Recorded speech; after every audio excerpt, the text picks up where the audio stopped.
Problems. There we go. All right. Welcome to another episode of the Keeg Live. It's that show brought to you by the Keeg, where we talk about a different geek topic every other week. Today's topic is masculinity in comics. I'm your host, Dimitri Pereira, and I have two amazing guests that are primed and ready to talk about this topic at hand. Let me introduce the guests, and then we'll get to it. First, we have Dr. Gabriel A. Cruz. Do you like that middle initial, Gabe? I'd use on like formal documents and stuff. I mean, you know. Yeah? Yeah. That's my signature name. Yeah, that's fair. That's fair. How are you doing today, Gabe? I'm doing pretty well. I've spent the day moving furniture, so it's nice to sit down and do something that ain't that. So, but I'm happy to be here and to talk to you and to Alexis. Yeah. You were moving furniture. Now you're going to be moving minds, I think. Hopefully, yes. Yeah. It's a metaphor. I'm working on it. I'm working on my metaphor game. Thanks. You have a history with this subject matter, with tangential subject matter. What's your background? Yeah, so I'm a comic studies scholar. I have a bachelor's and master's in communication studies and a PhD in media and communication. And so my particular corner of the world is looking at pop culture, specifically comic book and superhero narratives. And obviously those overlap quite a bit, but they're not exactly the same. And how they handle issues of race, class, and gender. So, you know, what that looks like, different iterations of it, what are the messages associated with it, what kind of stories do we endorse, who gets to be the good guy, the bad guy, or the good anybody else, or bad villain, that kind of thing. So yeah, that's what I spend a lot of time watching Netflix, and writing about it is a big part of my life at this point. Do you have to cite Netflix as your source? I do. I have to go to IMDb and cite to cite that kind of thing. But yeah, but it's also a lot of reading comics, and so I'm trying to get my school to pay for my Marvel Unlimited subscription as like professional development funding. But yeah. I find citing comic books really weird, especially because like given all of our history with comic books, it's like yeah, like it's common knowledge, like Green Goblin killed Gwen Stacy, great, why do I need to cite my source? Whatever. Yeah. But I did a research project recently on the Comics Code Authority, and I had to cite all my sources, but for comic books. And like I talked about that Harry Osborn drug issue that Stan Lee wrote, and I had to cite that, and I was like, but what issue is it? And I had to look that up and do all that stuff. But you know, I'm better because of it. It's frustrating though, because there's no set way to do it. Every publisher I've ever had is like, well, you know, try it this way. It's like, okay, well, fine, I guess we'll do it that way, and whatever. Yeah. Just, you know, anyway, that's a thing. Yes. Yeah. I'm happy to have you on the show, Gabe. So thank you for taking time out of your day to join us. Of course. For those of you who are out there watching, we are live streaming. If you can see our faces, that means you're watching a live stream.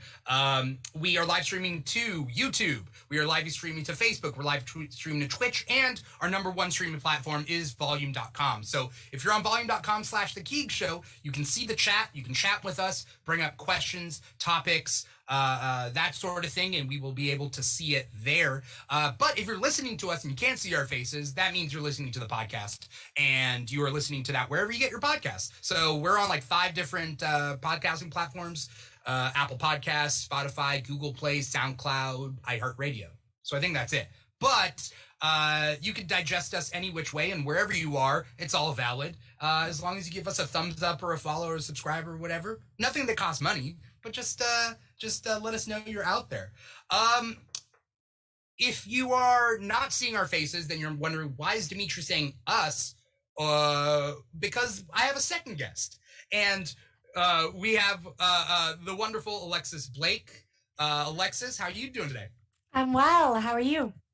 Doing good. It's always a pleasure to have you on the show. The last episode that I had you was Black Widow, and we got down to the nitty gritty. We did, yes. It was a good episode. Yeah, it was. It's always a pleasure to have you. And then Gabe was on race in the MCU.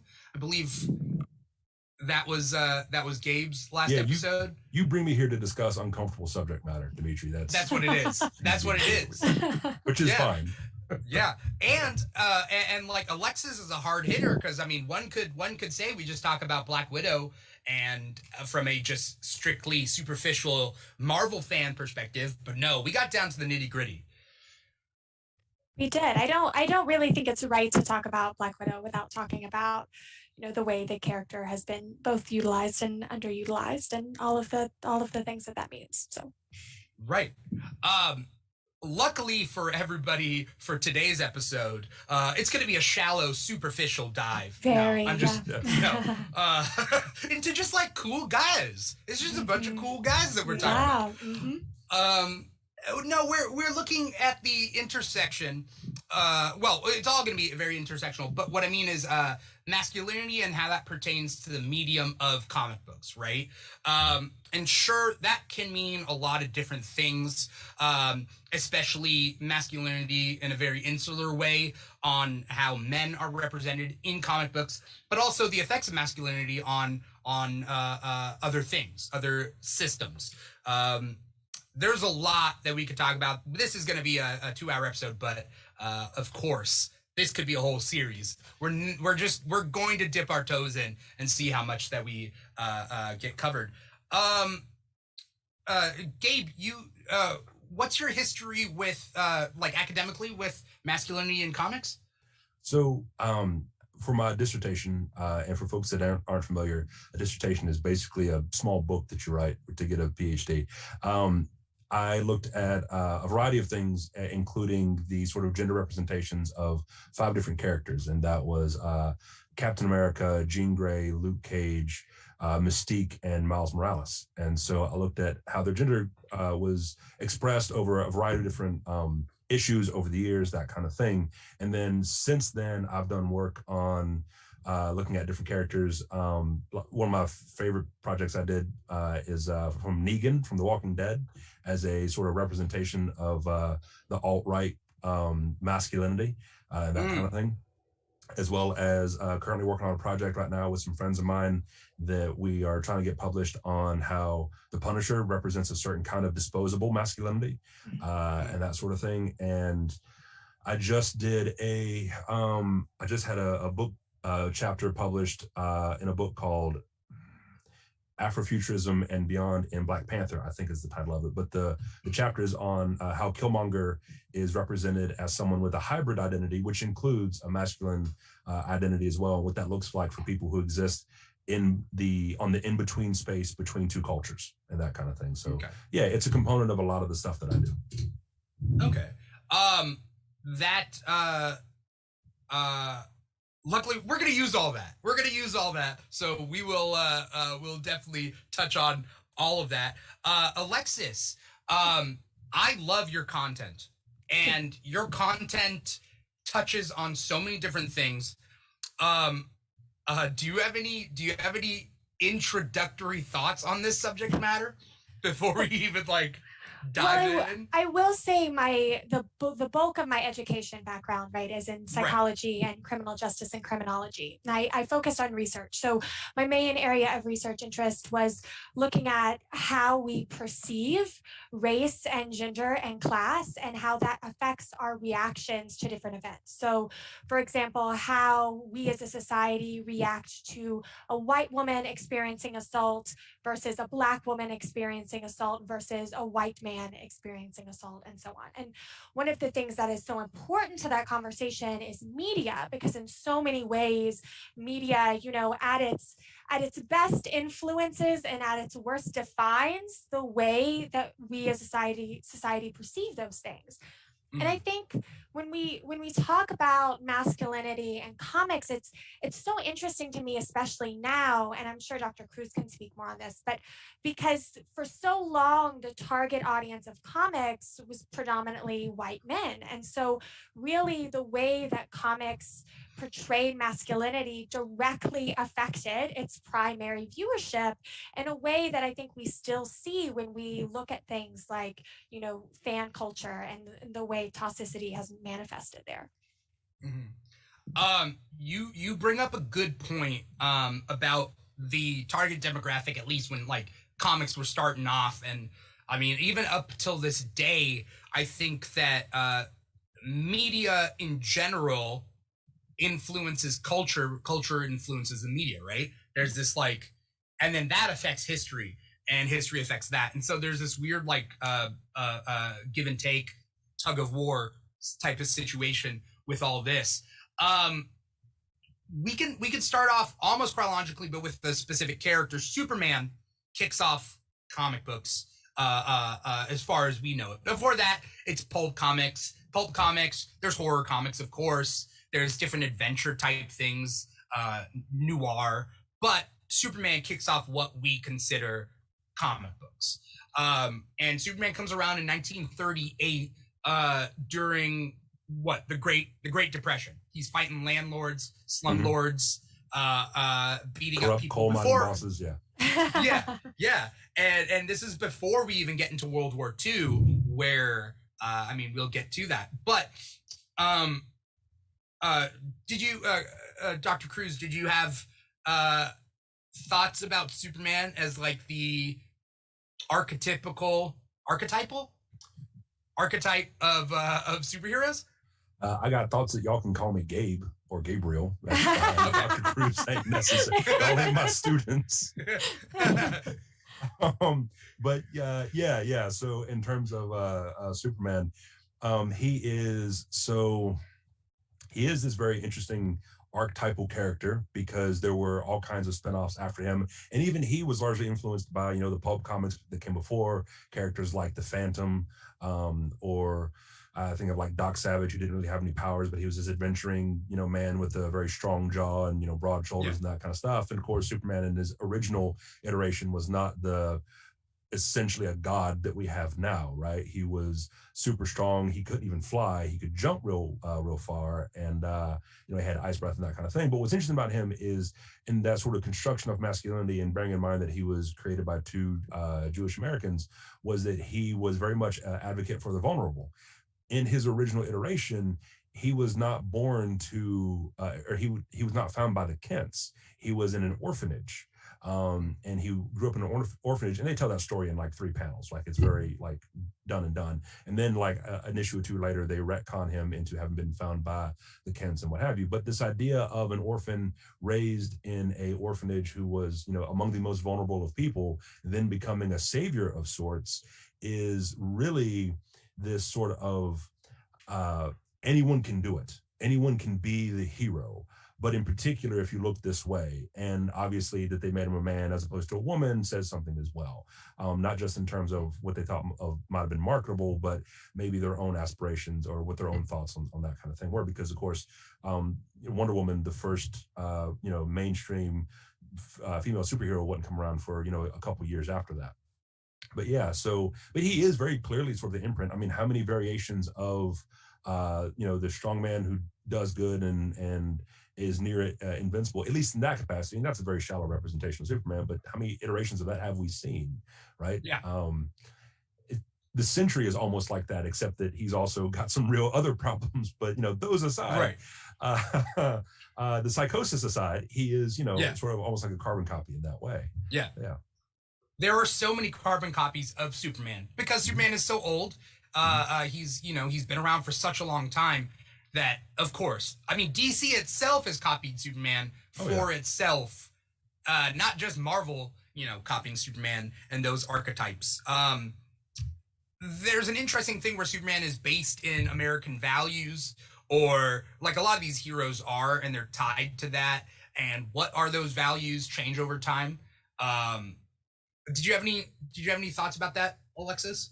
Well, I think just going off of what you said, right, like to say that Superman is based in American values, right, and I think that he is, right, but or I think that was the intention, rather, right. But straight off to say, well, our American values are strong, white, and male, right, essentially, right, like the things he is able to advocate for people are because, as Gabriel said, he looks a certain way, and I think that's just an interesting place to start comics, and a place that sometimes I feel we have come a long way from, and sometimes I feel like we haven't. Mm-hmm. Yeah. So there's something really interesting that I think applies to this, and that is There was a scholar who back in the 90s wrote a paper or a very famous journal article, a fellow named Nick Trujillo, and he outlined what he considered was the 5 points of what it meant to be hegemonically masculine. And for those not familiar, hegemonic masculinity or hegemony is sort of the dominant culture, right? So this is what it means to be masculine in the dominant way, the way that's celebrated by society and that is, given the most advantages and things like that. And his 5 points were, number one was the use of physical force and control. The second was occupational achievement. The third was familial patriarchy. The fourth was frontiersmanship, being that adventure, that kind of thing. And the fifth was heterosexuality. Now, for his case, he used a Nolan Ryan, a baseball player, to sort of outline these components. But I think you see that absolutely show up in Superman as well as in most of the other leading men of some capacity. Now, the issue of like familial patriarchy, I think kind of comes and goes because, it's no secret that a lot of these heroes fight getting married tooth and nail. And then when they do get married, it don't happen for long. No. But there's always that capacity to be that way. And certainly use of like physical force and control. I mean, Superman was, slapping around slumlords and, corrupt corporation owners. Captain America was too, right? A lot of his early comic villains were like corrupt CEOs and captains of industry and what have you. So yeah, but it's a formula that works and has continued to work. Yeah. I think what's interesting is that there's a statistic, and I don't know the actual percentage, but it was almost equally girls and boys reading comics in the beginning. Mm-hmm. Whether they were reading the same books can be argued. There was a long line of there's romance comics. There was like a huge genre back in the day, which is where we get like characters like Patsy Walker and like Archie and like those type of characters. And I believe that those the demographic for those comics were more female than male versus like the horror comics, which were more male than female. But for the most part, the media of comics or the medium of comics, not the genre, was primarily, it was split. And I think that like each of them are like teaching different values. And then we kind of get rid of the romance comics at a certain point. And I think that represents a shift in viewership where it's like, oh yeah, girls don't read comics anymore. There's nothing for them to read. Or we perceive that girls don't read comics. Right. It's all in quotes. For anyone watching the podcast, I was doing quotes there at some point. But like, yes. But there becomes a shift when Seduction of the Innocent comes out. Is that when the shift happens? Is that when we're perceiving this like? So I don't know. So Seduction of the Innocent, I think, was 1954. I want to say. Okay. I think it was mid 50s.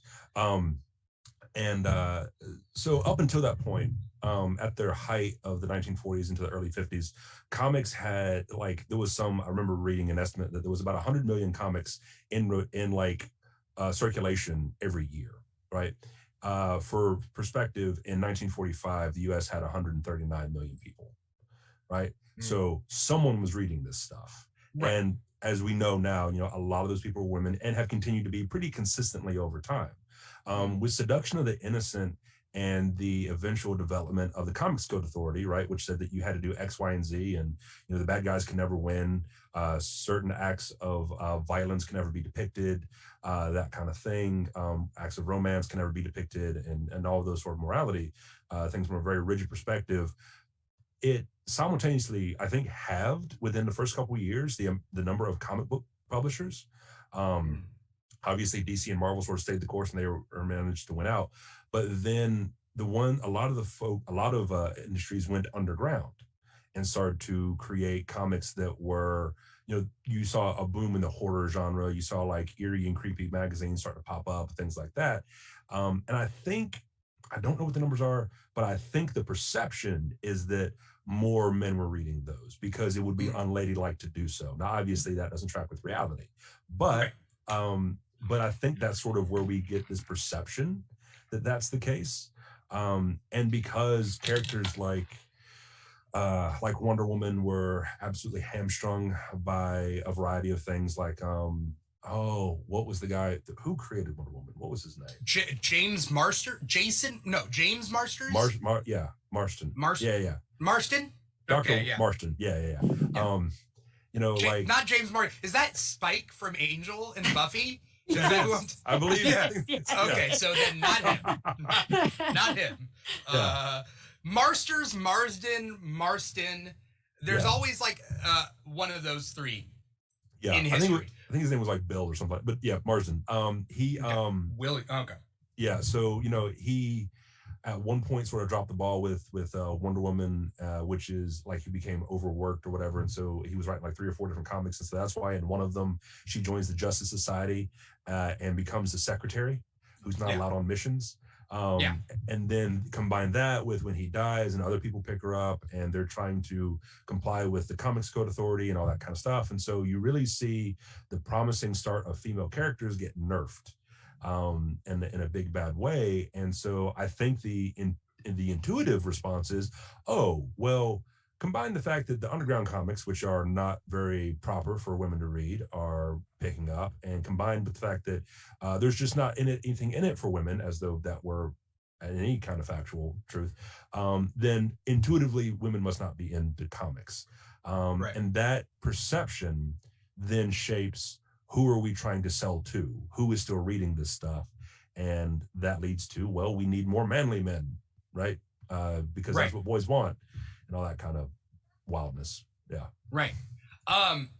There's a question that I want to pose to Alexis, but also jumping on that seduction and innocent thing, it was also a shift back into forcing the medium to have conservative values. Right. The thing about Batman and Robin, where like they're gay, that goes against what we want as Americans. It's also what, around the time of the Red Scare? Is that when Seduction and Innocent comes out? So we're talking about American values versus those atheist commies over there. We have to stick to our morals. We have to stick to our conservatism. Wonder Woman can't be tying people up. There's a BDSM aspect to it. Why is she living with all women? We can't have, we have to, go do that heterosexual path. But something that I wanted to touch on with Alexis is, as a woman, when people say comics are just read by men, like it's such a huge thing, and it's not true. But like, what are your thoughts on that? I know you must have a million thoughts on that thing, but I wanted to double back to that, because I think that, like, honestly, like as a kid growing up, and these are something that's coded in me, over time, like socially coded, is like, yeah, only guys like comics. We like the punching stuff. We're just like, it's for us. It's not for women. What are you doing in a comic shop type situation? That's obviously not me now. But what I'm saying is that, like, what are some like thoughts about like comic books are for men? Well, I think it kind of stems from the perception of what men and women like, right? That there is a specific type of thing that men like to read, and there's a specific type of thing that women like to read, and they're different, right? This isn't about comics, but I saw a recent analysis of the romance novel genre that was really interesting, actually this past week, and it was by a woman, a scholar, who was basically saying, that women created an entire genre to really tell men what they wanted in relationships and how they felt about it, and men have spent the last 50 years laughing at it and saying that it's not real literature, right? It's like our attempt to communicate, and it's not getting anywhere. And I know one of the first times I walked in a comic book store, I said that I was interested in Hawkeye. I wanted to read Hawkeye comics, and I was led to specific comics about his relationship with Bobby Morris, right? Because for some reason, that was what I was going to be interested in. I wasn't going to be interested in Hawkeye as a person, or as someone who was very involved in the deaf community at the time. Like, I'm not going to be interested in that aspect of Hawkeye. I'm going to be interested in him because he at one time dated a woman, and then arguably, took steps to destroy the timeline and universe for her, as if that's supposed to be some sort of like positive thing for me. So I think kind of, the problem is that we still, I think, in many ways have that perception that, like, there are things that men like to read and there are things that women like to read, right? And like, even as a woman reading comics, I must read Black Widow, right? I must read this, and I must read Captain Marvel. Captain Marvel must be my favorite thing because I'm a woman reading comics. So I don't know if that answers your question, but No. That does bring up a lot of great points, and I think it sucks that that's part of that struggle, in a way, that culture. I think like gender roles are such a big thing, right? In like any of in an American culture and anything. But the point being is that like there are specific comics for girls. There's specific comics for guys. Let's take that at like let's broaden that. It's like if everybody cooks, but there's are specific things that women cook. There's specific thing that men cook. Men barbecue and we do steaks on the grill, and then women bake and like maybe women can cook more, but it's for the family. It's a family size thing. And like it's this weird thing that they're like there are certain genres that women write and like certain genres that guys write, and any crossover is considered weird. And I would say I would say in comics too that it creates this interesting feedback loop, right? Because the idea is that as a woman reading comics, if there is a romantic story in the comic book line, right, that type of masculinity is what I as a woman should be attracted to, right? And so when you're looking at a lot of those relationships, you're looking at relationships with people like Steve Rogers, right, who is kind of that started as that token American ideal of what masculinity should be like. So it creates this feedback that like that is what I'm expected to want in a relationship, and also that men are expected to satisfy that in a relationship, right? That's the type of masculinity that they must strive for and that I must look for. Right. You know what's interesting about that, what stands out to me, Alexis, is that I'm going to guess that the comics that you were geared towards, and particularly with that Hawkeye run, were probably written by men, I'm going to imagine. Yes. Right. So the idea is then, well, the woman wants to read comics. Let's give her a comic book about romance because that's the thing that women like. But also, it's romance written by a dude. Yes. Right. Yeah.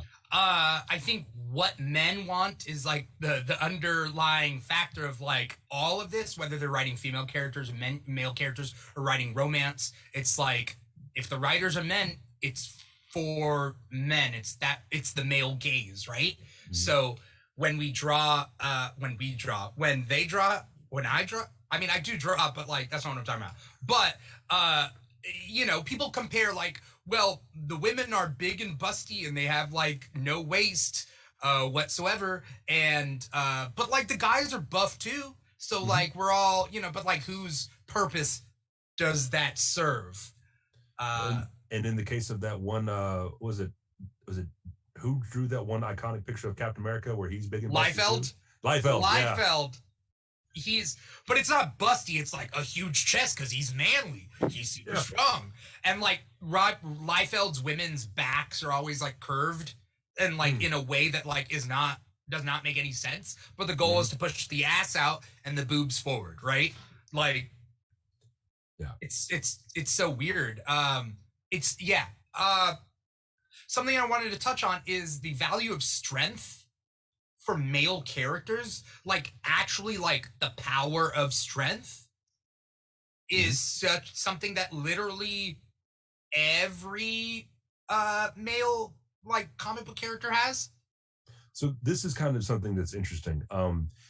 Obviously it's not 100% the case, but this is not original thought. This is based on some scholarship that I've read before and that I've noticed myself, is that you see things like physical strength across the board with almost every superhero character, in particular with men, because the men tend to be drawn in a very sort of hyper, not anatomically correct way, right?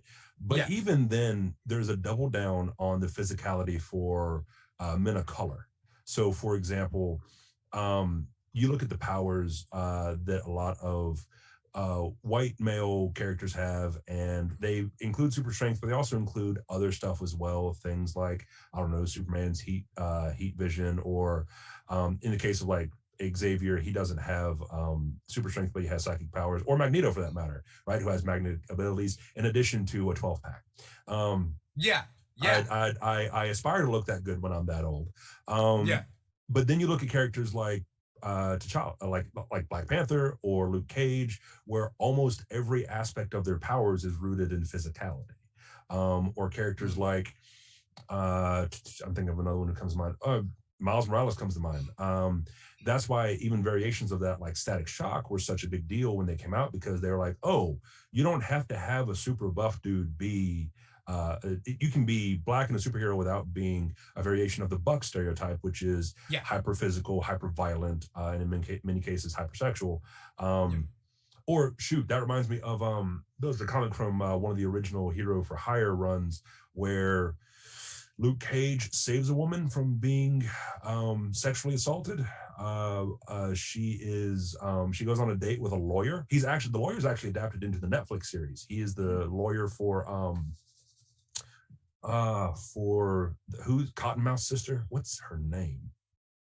I forget. I mean, it's Alfred Woodward, right? But But it's her character for she. I mean, she's the big bad for season 2, right? Her lawyer on hand in this original 1970s comic. That adaptation of him was very much like he took this woman out on a date. He was expecting certain exchanges. She goes to Luke Cage, and he knocks the taste out of this guy's mouth. But in that case, it's very much a physicality, and they're both drawn and depicted in a way that emphasize their physical strength. And it's a terrible line from like again the first run of Luke Cage, where he's trapped, and the line is literally something to the effect of, "I've never been much for thinking, but I bet I can break my way out of this." And I thought, oh no, this is not good. But yeah, so physical strength across the board for all these characters, but even more so with heroes of color, I've noticed. Alexis, do you have any thoughts on that? Well, I would just say that I think it's especially interesting to talk about the perception of that as well, right? Because I think largely our perception is that white men with physical strength are doing it for good reasons, right? And black characters or characters of color with physical strength are also, violent, and they fly off the handle, right? And they're loose cannons. And that's very much, even when comics are trying to create, characters across the board that are hyper masculine or have hyper strength, that's still a difference that we see in the way that white men versus men of color are portrayed. You bring up a good point. Something that I had heard years ago is when applied to women specifically, the difference, like, is the woman aggressive or is she assertive? What's the difference between those two words? Is she bossy? Is she confident? Is she arrogant? What is, and that also then applies to like a character like Luke Cage, where it's like he's like characters of color that are super strong are aggressive. Those muscles aren't just for show. They're not to protect people. They're to punch people. They're to like rip people apart. And there's like a visceral element to that, right? And that doesn't necessarily get applied to characters like Superman, or Captain America. They're there, to protect. Their muscles are there to save people. Unless it's one of those Elseworld stories where they're, the villains or that kind of thing. And even that's in such a way that's beyond the pale, right? Like, this is clearly, Superman would never be this way. He would never literally rip the Joker in half. That's not the Superman we love. But yeah, which this brings to mind, are y'all familiar with the Hawkeye Initiative? Yes. I was going to mention it earlier and it kind of got away from me. Well, please go ahead. Yeah. No, you. I was just going to say, like, so I learned about it first, again, through some research that a scholar put out, and then, of course, through the actual thing itself. But yeah, so that idea of taking male characters and putting them in the poses of women, and so like Catwoman alone, her poses should reasonably break anyone's spine. Like, it's not at all rooted in reality. And then, of course, seeing like the people's reaction to it online, because I think it was posted on Tumblr originally, right? So he was like, oh, like, because some folks are all for it, and then others like, no, this is not okay. It's like, well, hold on a minute, why ain't it? Why can't Clint Barton pose in a G-string and do a split at the same time? Like what's wrong? Right. Everybody has butts.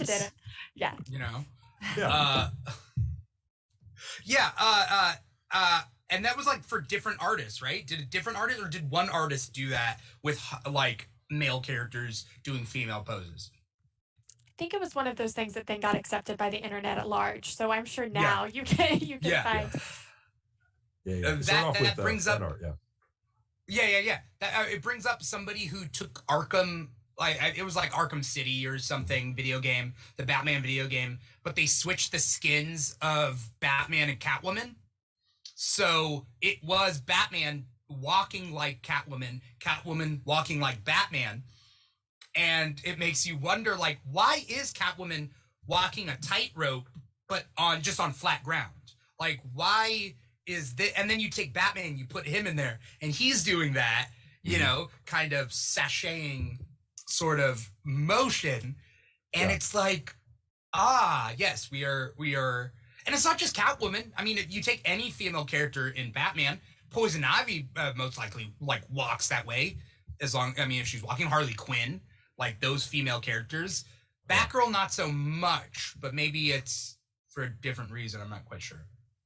But for the most part, you know, it's those gender roles that are getting enforced. I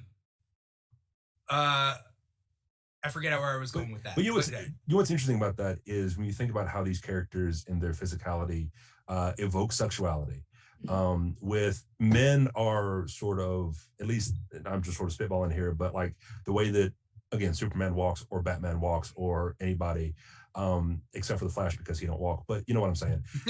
There's this sort of like almost like a passive hypersexuality, right? It's just by existing, they are being, and therefore we are meant to interpret them in a hypersexual way. With women, it's that plus what appears to be intentionality, right? The characters are depicted in a way, they behave in a way that seems like not only are they just statically hypersexual, their movements and behavior suggest that they are aware of their own hypersexuality and then accentuate that through certain gestures and that kind of thing, which sort of plays into this idea of, I read a great article about how comic book art for women is meant to sort of be like pinup art, and that pinup art is supposed to be the, in pinup art, there's rarely nudity, but there is always the implication of possibility of sex, right?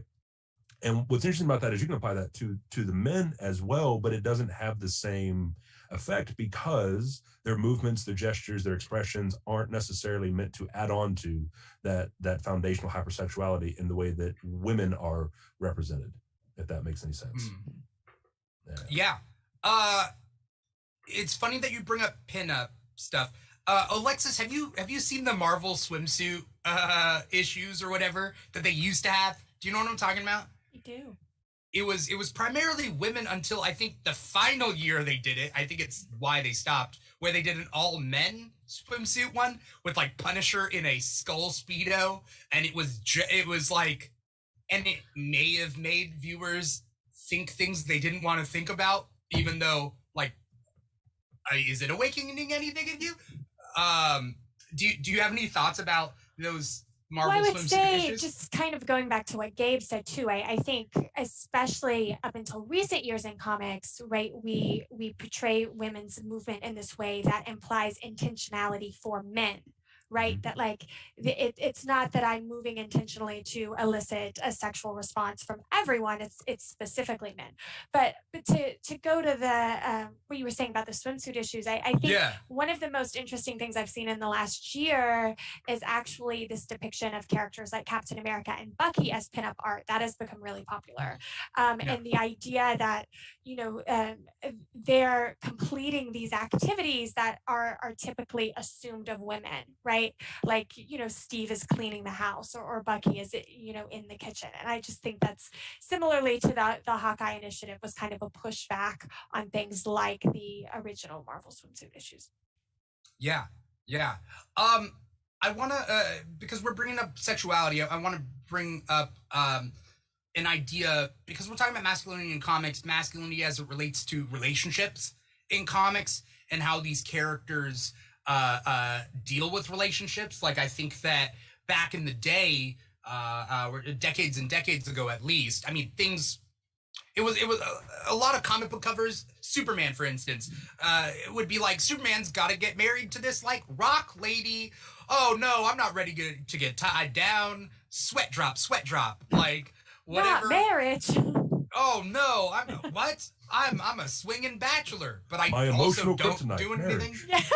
Right. Yes. Right. Exactly. It's like, that age old tale of like getting quote unquote tied down, right? Like that idiom, or like the old ball and chain type. Even situation. the man of steel can't lift the ball and chain. Yeah, right. Alexis, do you have any thoughts about like relationships in comics and how masculinity is portrayed through their treatment? Yeah. I would say my interest has more been in how that has evolved, right? Yeah. That like we started in a place where, you know, like you said, like, oh no, marriage, like what am I going to do? You know, like Oh, and no, that's not what I want, right?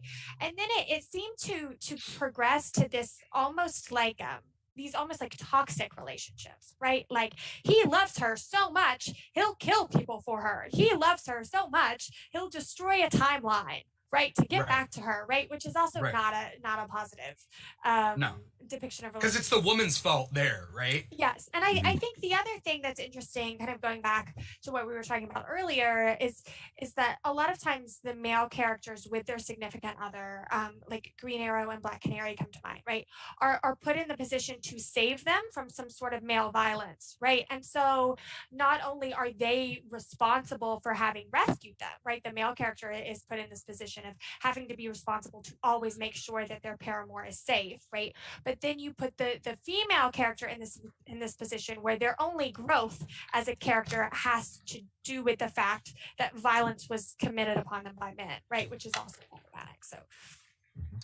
you like Green Arrow and Black Canary, right? Yes. Yeah. Did you read the issue or whatever that's special when they get married? Yes. They were like gearing up towards the marriage. What were your thoughts?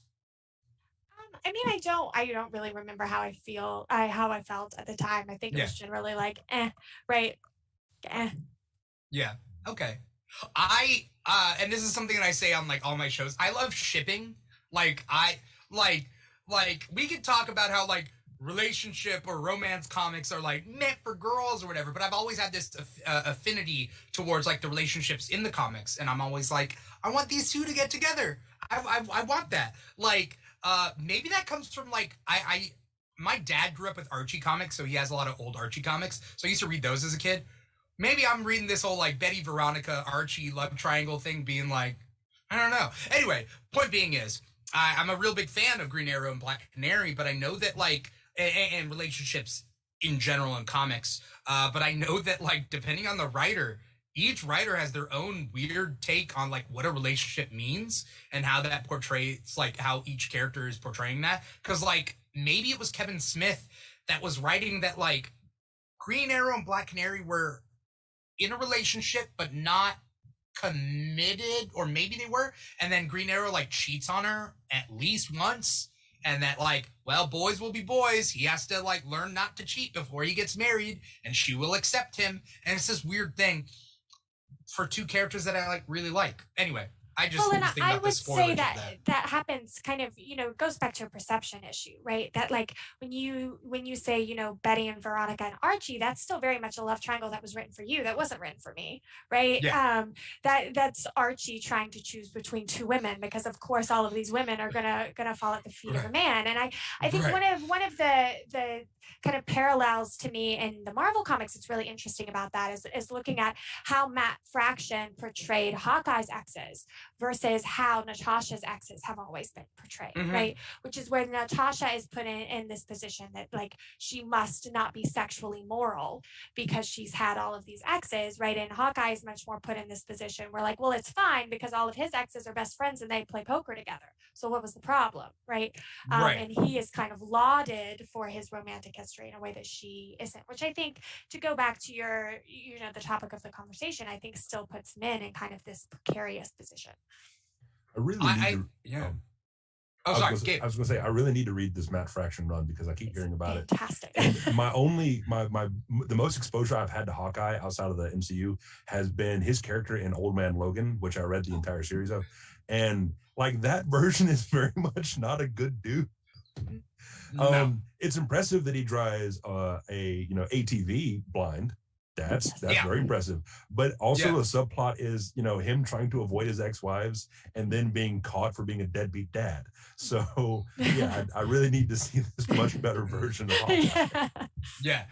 Keep in mind, though, and that's an interesting thing, and I mean, it's not just this writer, but it is other writers. Mark Miller is an interesting writer, and I use interesting. I like Mark Miller a lot, but I understand, like, there are certain aspects with female characters and race he does not do well at all with. And Mark Miller wrote Old Man Logan, at least that first run, and then other writers jumped on to kind of take it on. He classically falls into those, like, oh yeah, this is the, like, these tropes of, like, I don't know how to put it, but Mark Miller is Mark Miller, and it's Well, speaking of Millers, I've been reading the Frank Miller run of Daredevil recently, and so in the way he treats Black Widow is frustrating.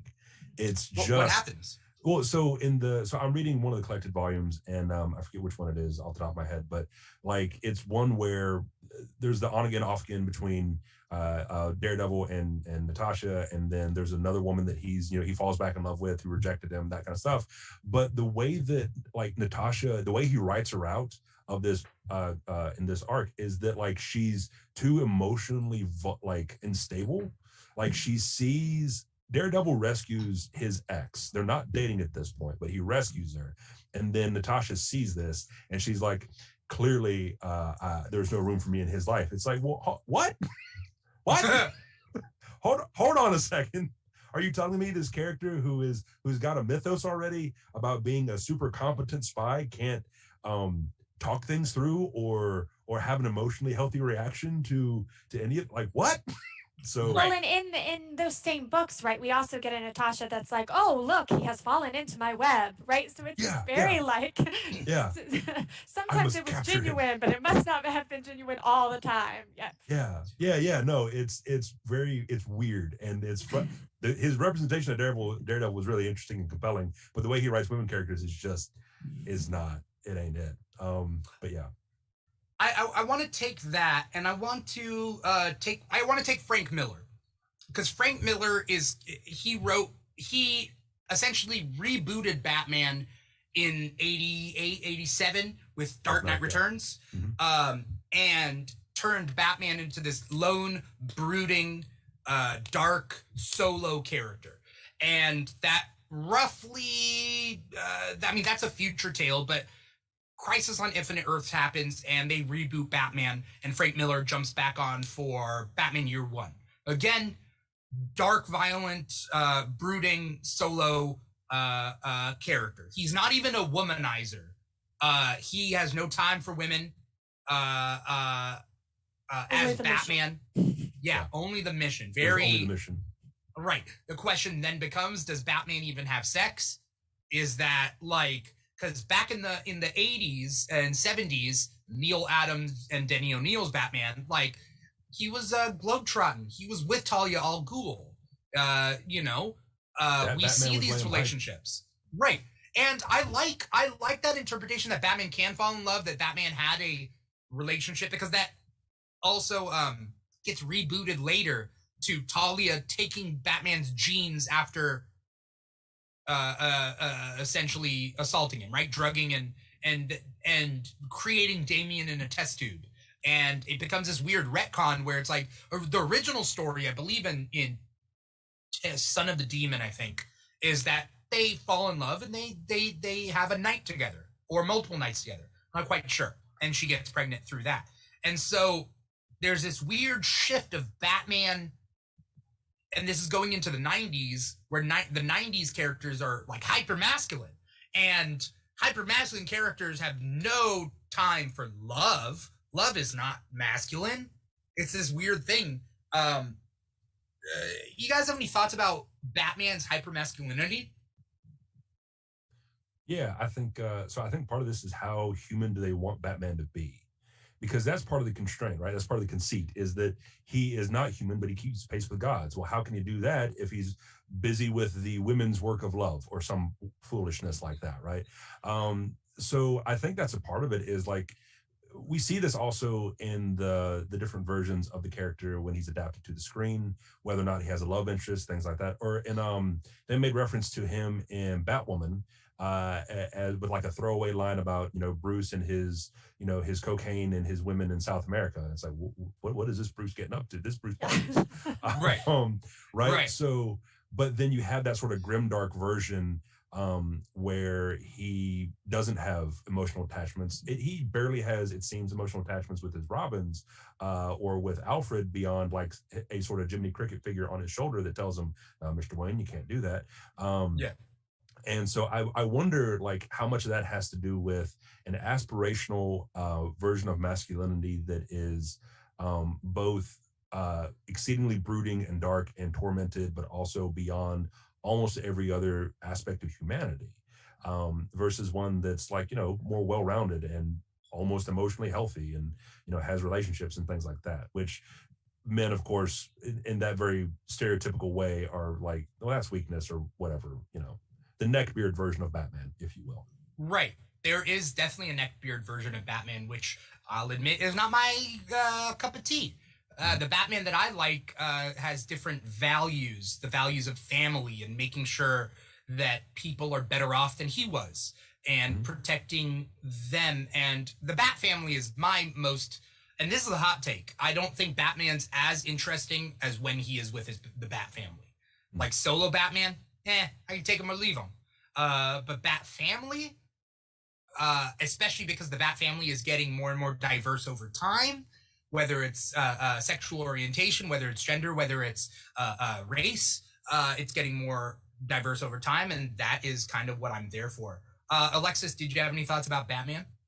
No, I mean, I just think going back to kind of how you started that statement, you were talking about the story with Talia, right? And I think in so many kind of modern interpretations of that story, that has been on the same plane as Batman not having attachments, right? The reason we see his relationship with Talia is supposed to be this like warning bell, right? When he chose love, he chose it with the wrong person, right? Like Right. he chose it with this evil seductress who, like so when he formed attachments, they were bad. Warning, men, if you form attachments, they're going to, demasculate you, is really, what the commentary of that story is in so many ways.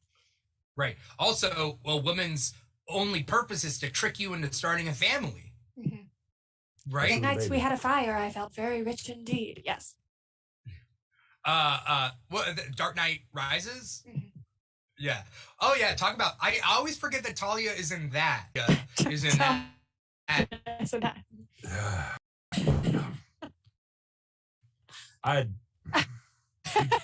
We talked about this before, I think, on the last episode that I was on about my frustration with that movie because one, that was a weird version of Talia, and two, it was weird that Bane was a henchman. But yes, very much. Anyway, well, it looks like Dimitri's. Yes. Yeah. But on that note, and thank you for bringing up that point, Alexis, about Talia and her relationship with Bruce and how when he does choose love, he screws it up, which is interesting for like the world's greatest detective, right? Right, very. But it sort of doubles down on this idea, and it's a recurring trope throughout a lot of media, that women, and in particular women of color, are tied to the mystic. And in the way that like Talia al Ghul is with the Lazarus pools and things like that, but they're tied to the mystic. They're tied to the ethereal and darkness and all these sort of tropes and cliches that are dehumanizing in a very supernatural kind of way, but also stand diametrically opposed to all the things that men are supposed to be, which is logical, reasoning, emotionally removed, all that kind of stuff. And if it weren't for women, they could be, is kind of the underlying text, right? Yeah. Well, and I think even looking at, like there was a conversation I think I had with Neil a couple months ago about the difference when you look at somebody like Mystique versus Loki, right? And whereas Loki, in the comics, very much he chooses these different identities because he's mischievous, right? But Mystique chooses them because she's duplicitous, right? And like that's a very fine line. But where the male characters end up on that side of the line is, they get to choose this because they get to mess with people and that's okay, right? Whereas she must choose it because she wants to seduce people and wreak havoc. I just had a mini heart attack there for a second, Alexis, when you brought up Mystique, because I just remembered that in 3 days, I have to submit a proposal for a freshman level class about Marvel and public speaking that I really, really should be doing. Anyway, let's continue the conversation. It's interesting that Mystique is considered duplicitous because it's also shapeshifters are interesting, right? And when we look at female shapeshifters versus male shapeshifters, like female shapeshifters are going from male to female a lot, right? Like they I mean 50%, right? Like that would be natural. That would be like you're shapeshifting, you're choosing one or the other, or whatever, or you know, non-binary, whatever. But my point being is that like you see that. Now when you see a male shapeshifter, what are the feelings that viewers get when a male shapeshifter turns into a woman? I feel like that's a whole different like feeling that's supposed to elicit. And they don't do it that often because of that. Yeah, I wonder about that because, you know, with Mystique, you know, her default form is a blue woman, but we don't know Mystique's birth identity. Right, we don't know anything about her, or whether she was assigned male or female at birth, or anything like that. Oh, there's a kitty cat. Sorry. No, that's cool. And so, for all we know, Mystique could have been born, you know, biologically a man, and then went through the transformation. But to your point, I think that in the way that we sort of masculinize women in a lot of the comic book art, right, they become variations of these sort of strong woman types. We don't have many. I'm hard pressed to think of a popular superhero who is a man who is drawn in an effeminate way that is also a hero, right? So I think there sort of underlies that subtext of maybe Gambit a little bit because he's a bit of a pretty boy himself. I mean, I love Gambit, but there is sort of that prettiness about him. At least he conceptualizes himself that way. But neither here nor there. Perhaps magic users. Maybe, yeah. Male magic users aren't portrayed in the same way that other masculine strength-based heroes are. Doctor Strange, for instance, he doesn't like, you know what I mean? Like, I don't know what a pose would be to cast a spell but also be masculine. Maybe because we consider casting spells feminine, that they're non-physical forms of violence or attacks, or we associate it with the intellectual, right? We associate it like if, for example, if you were to have an example of a masculine occupation that is not physically inclined, it would be like an academic or a professor or something like that. And it's in large part because you can't get much in as you're sitting behind a desk. I have learned this the hard way. But yeah, I think that's a part of it, right? So then if you aren't physically capable, then you must be exceedingly intelligent. It's like Reed Richards is not, I would suggest, not like a super masculine character in that way, right? He doesn't assume the form of like rippling bulges or anything like that. He's a sociopath with terrible relationships with a lot of his friends and family. But or even Hank Pym, his masculine components are the result of biological experimentation, right? Also, sorry about Hank Pym. I think that he also there's a couple plot lines in which he's insecure and he's trying to keep up with everybody. I think that he classically, this is my belief, he's an intellectual character that wants to compete with other strength-based heroes and thus has a buff body as like Yellow Jacket, and like he, like, you know what I mean, like he makes himself be more masculine or look more masculine in order to keep up with what he thinks that being a superhero is. And that reminds me of actually a character of a story from, I think it was a 1960s, 1970s comic book with Captain America, where there was a scientist at S.H.I.E.L.D. who was, he wanted to be Captain America. He was ugly, and of course, in that way that they were reinforcing that stereotype of if you're ugly, you must be evil, you must be villain, or something along those lines. Right. And so he was trying to impress one of the secretaries at S.H.I.E.L.D., and so he tried to recreate the super soldier serum, and it turned him into a giant gorilla. And so, and he obviously blamed Captain America as like, I wouldn't be doing this if I had been born pretty like you, or if I'd been masculine like you. And so, you know, you're the cause of all this. It's like, no, bro, you couldn't accept who you were. And like, go to the gym once in a while or something like that, and try to take care of yourself, shower more than once every 3 weeks. And as a result, he became an actual gorilla, and I think was eventually captured by the mole men, if I'm not mistaken. But the whole thing.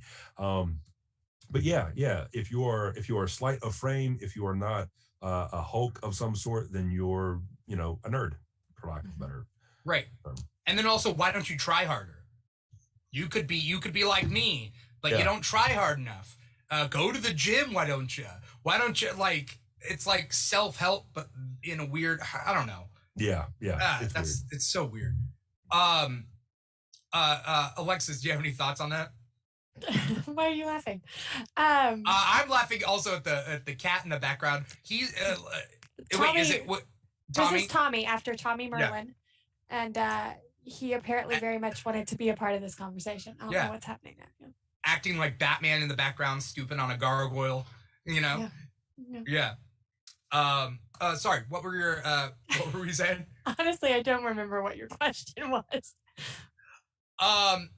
This is actually interesting. Well, I guess I don't have a question, or I did. I don't remember. Blue Beetle has body dysmorphia, and that's something that Mr. Plow is saying in our comments.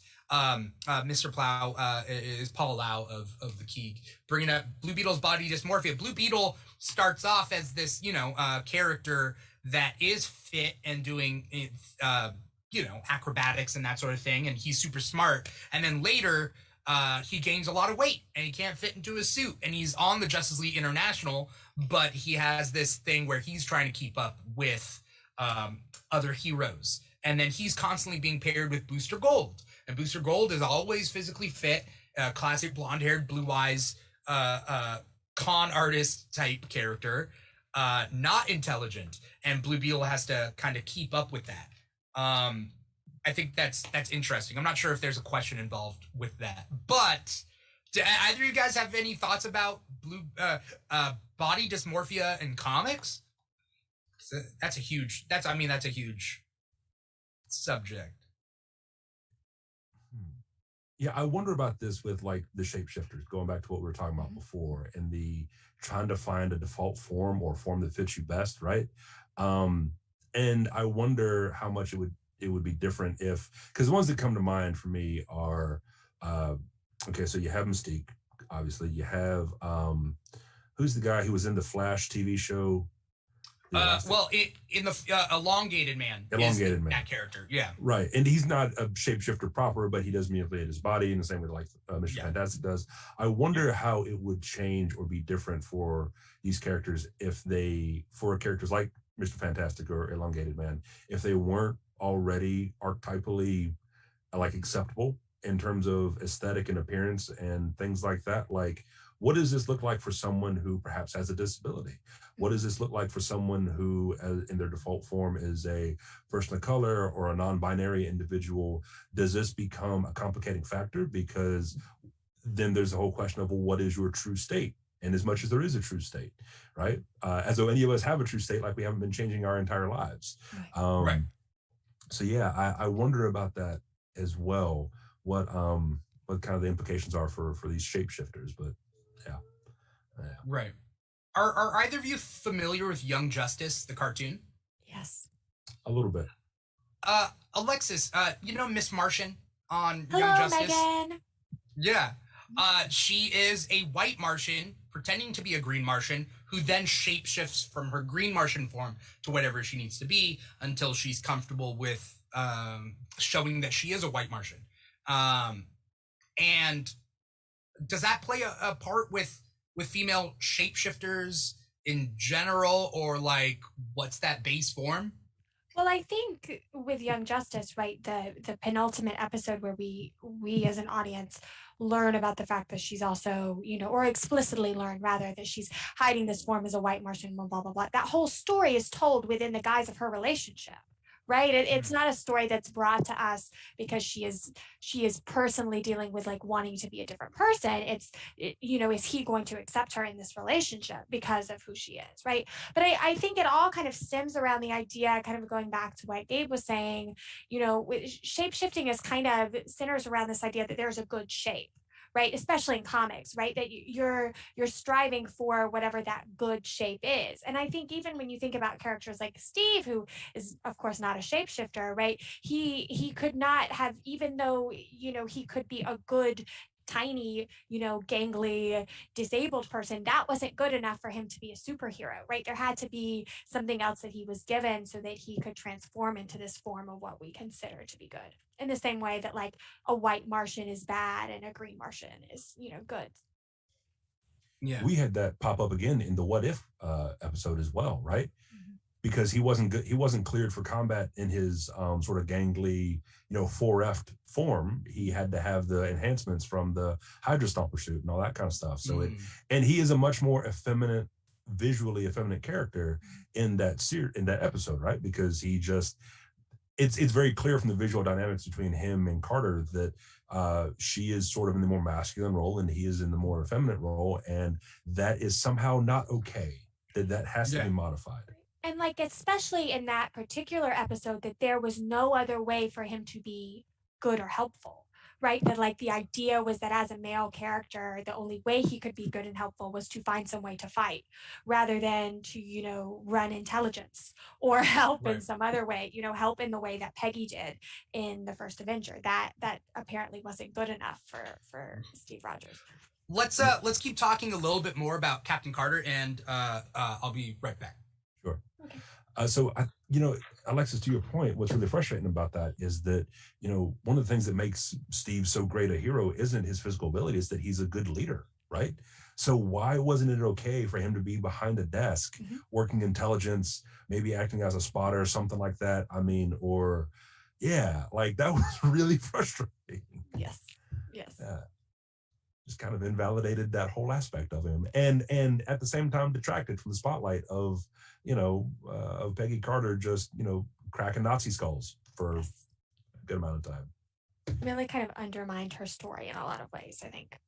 It was, and you know, so I showed that episode actually in my pop media class. We were talking about rhetorical messages, and I used that when we were talking about gender dynamics. And I, upon the second time of seeing it, realized she saves him, but only because he is there to save her. Right. Exactly. Yeah. And the fight with the Hydra thingy at the end. Yep. Yeah. What the hell, Marvel? I know. I know. I do a show on Fridays where we unpack whatever the What If episode was. And when we were doing Captain Carter, we came up with the segment that we call WTF, which stands for What the Feminism, because that episode was kind of this good example of Marvel, you know, not really understanding how the representation they were supposed to portray actually worked. Yeah. Well, and I feel like at the same time, you didn't get to see much of her spycraft in that episode, right? And I wonder too about her, the physical form that they used, and that sort of, she looked, I guess, evoked, images of Wonder Woman a little bit, and that, you know, much taller, broader shouldered, all that kind of stuff. What would it look like if physical capability hadn't, her physical ability had not been mirrored in a more masculine, archetypally masculine image? And on the one hand, I think that does something for sort of normalizing, you know, non-stereotypically, you know, feminine forms, because, you know, every gender comes in a variety of different bodies. Right.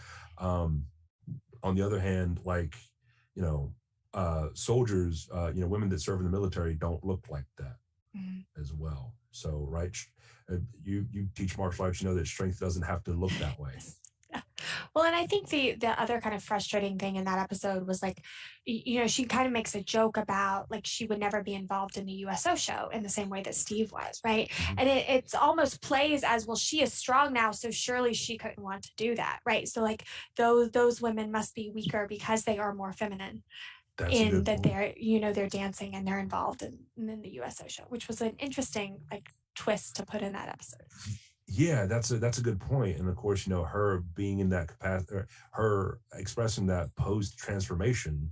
So the closer she comes to masculine power, the less worthy other women are. Yeah. Yeah, no, And that's really interesting point. it has this weird through line too, where like she's, Bucky does not go through torture because she's able to get there first, right? Mhm. And then the changing incident is that Steve wasn't, because he was involved in the USO show, right? So because Steve was involved in something that's stereotypically more feminine, he was not able to save the day. Because Peggy made the choice not to, she was, which is an interesting dichotomy there as well. Yeah, that's really Did you bring up the fact that Peggy is not asked to be part of the USO tour? Yes. I think I've heard your take on it before, but basically, like, my thought on that was that the U.S. Army would not want a female super soldier to be public knowledge. That's not the image that they want, so they're not going to put her on a USO tour. They put Steve on a USO tour, and he was a super because soldier. he's a man. But he's right. a man. Yes, but it doesn't have to. It doesn't really have to do, I think, with the fact that America doesn't want her to be seen. I think the line plays two ways, right? One hand, she's saying that they didn't want her, and then she goes on to kind of explain that she wouldn't have wanted it, right?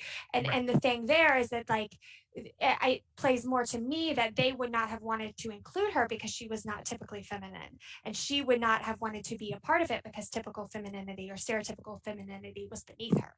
Mm-hmm.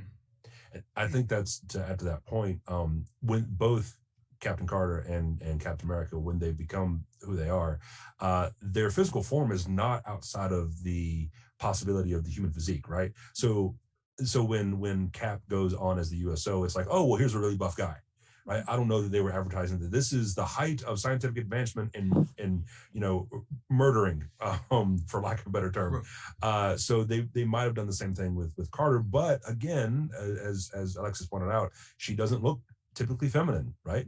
She looks like she could bench press a Humvee, and so that doesn't fit the aesthetic. Which she pretty much does.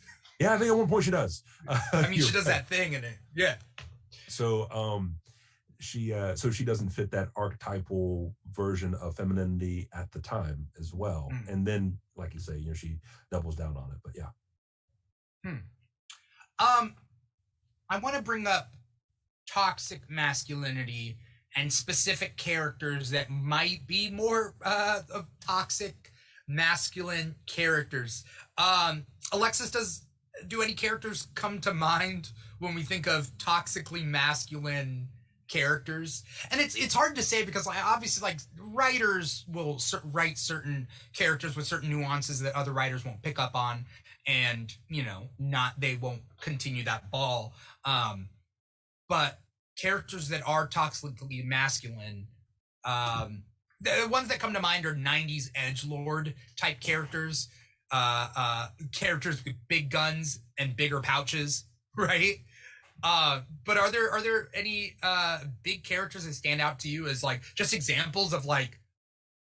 I guess I think about it less in terms of specific characters that are toxically masculine, and I think more about the moments where any character exhibits toxic masculinity, and in so many cases. I think a lot of the times we see that in comics now, that we can analyze that its role in comics has to do with their relationships with women. Okay. Is there a big moment that sticks out that we haven't talked about? I mean, I'll let you think about it. I mean, there's a bunch. Right. Yeah.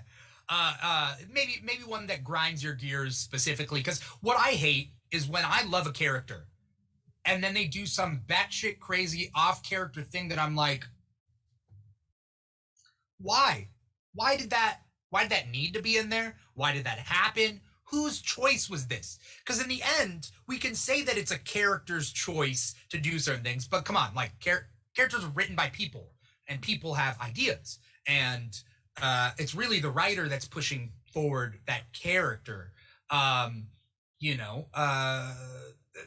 Gabe, do any big moments stand out to you? One big moment that's predicated on another big moment. So there's the emphasis, or the infamous moment when Hank Pym strikes Janet as the Wasp, that kind of thing. And I've heard that explained away as like, well, that was a miscommunication between the writer and the illustrator and that kind of thing. And that may well be the case, but the product we got was the product we got, right? So he's having a bit of a psychotic break, and he assaults Janet. Then fast forward into the Secret Empire run with was that Nick Spencer who wrote that? I want to say.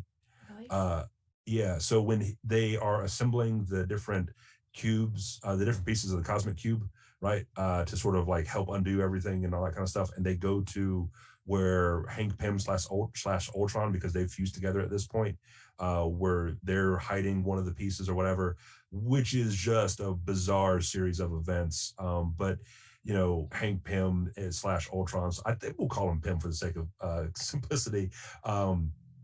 Ultron, Pimtron, no.